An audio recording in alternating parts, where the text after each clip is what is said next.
दोस्तों स्वागत है आपके अपने चैनल सिविल साइट विजिट में। तो गाइस काफ़ी इंपॉर्टेंट वीडियो आज लेके आया हूँ मैं।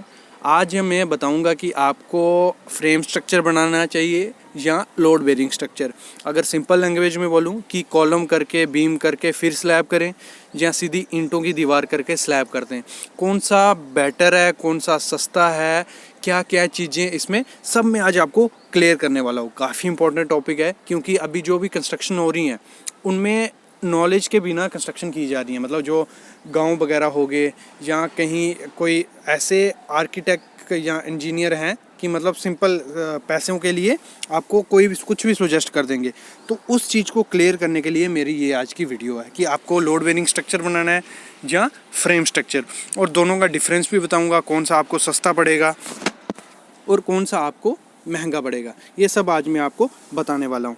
तो वीडियो स्टार्ट करने से पहले एक रिक्वेस्ट करूँगा कि चैनल को सब्सक्राइब कर लो और बेल आइकन को दबा लो, क्योंकि हमारी रोज़ वीडियो आ रही हैं और आपको इजीली नोटिफिकेशन उसका मिल जाएगा। मैं आपको दिखा देता हूँ, एग्जांपल दिखा देता हूँ। सामने आप देख रहे हो प्लिंथ बीम हुआ है, कॉलम का सरिया निकला है। ये हमारा एक फ्रेम स्ट्रक्चर होगा। इसमें क्या होगा, पहले कॉलम होंगे, फिर बीम्स होंगे, फिर स्लैब होगी, फिर उसके बाद ब्रिक वर्क। और हमारा लोड बेरिंग में क्या होता है, पहले ब्रिक वर्क हो जाएगा और सीधा फिर स्लैब हो जाएगा, ख़त्म।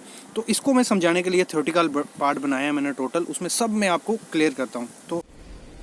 तो इसमें क्या है, सबसे पहले मैं आपको दिखा देता हूँ। ये रहा हमारा, मैंने एक डायग्राम बनाई है, दोनों में आपको डिफरेंशिएट थोड़ा पता चल जाए। ये लोड बेरिंग स्ट्रक्चर है, मतलब क्या है, नीचे थोड़ी बहुत फाउंडेशन एक्सक्वेशन की, ब्रिक का ही फाउंडेशन किया, जहाँ पत्थर डाल के क्या करते हैं, थोड़ा माल डाल देते हैं, उसके बाद ब्रिक वर्क स्टार्ट कर देते हैं, उसके बाद सीधा ऊपर स्लैब कर देते हैं। ये स्लैब आ गई। ये हो गया हमारा load bearing. Load bearing in the sense मतलब जो लोड लेगी वो सीधी दीवार लेगी, यहाँ से जो स्लैब का लोड पड़ेगा वो दीवारों के थ्रू सीधा सॉइल में चल जाएगा। ये हो गया हमारा लोड बेरिंग, इधर से डिफरेंशिएट हो गया। हमारा आ गया फ्रेम स्ट्रक्चर।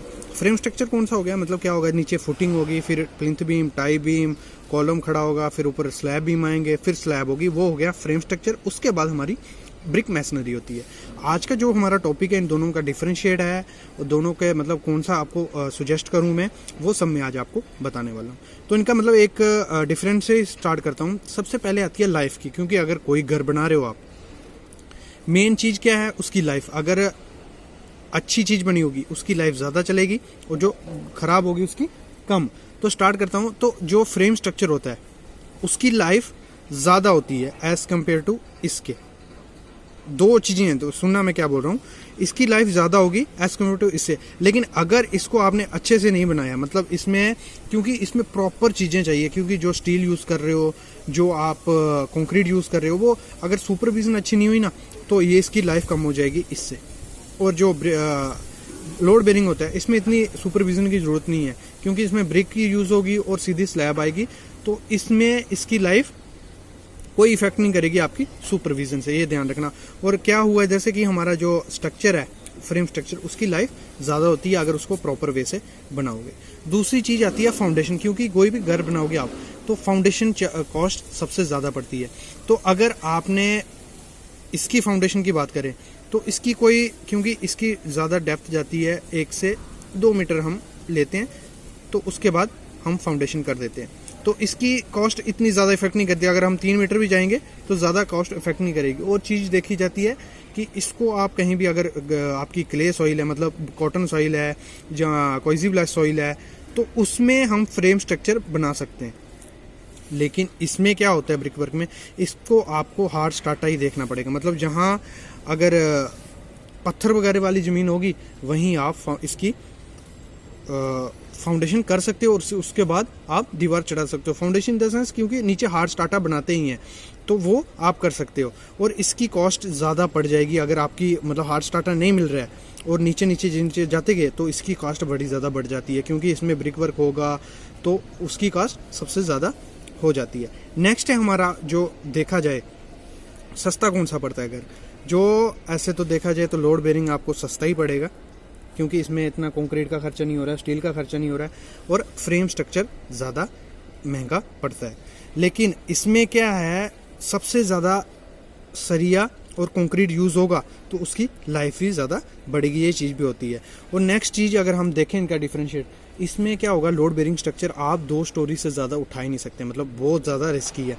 और इसमें कोई इतनी वो नहीं होता, आप 3 स्टोरी 4 स्टोरी 5 स्टोरी।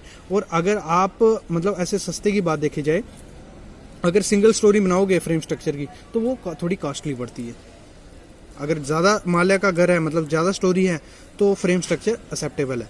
फिर बात आती है हमारी इसके हाइट की। जो इसमें दीवारें दी जाती हैं, मतलब जो हाइट रखेंगे घर की, वो 9 फुट से या मतलब 3 मीटर के अंदर अंदर ही रखनी पड़ती है, उससे ज़्यादा आप नहीं कर सकते। लेकिन इसमें क्या कोई दिक्कत नहीं, आप 5 मीटर 6 मीटर 7 मीटर तक जा सकते हो, क्योंकि इसमें कोई लिमिट नहीं होती फ्रेम स्ट्रक्चर में। कॉलम जितना उठा दो, क्योंकि इसमें लोड सब उठाना है कॉलम ने, और सीधा कॉलम से थ्रू बीम, बीम के थ्रू फुटिंग, तो आपका लोड डिस्ट्रीब्यूट हो। इसमें सिर्फ दीवारों ने उठाना है तो वो रिस्की हो जाता है।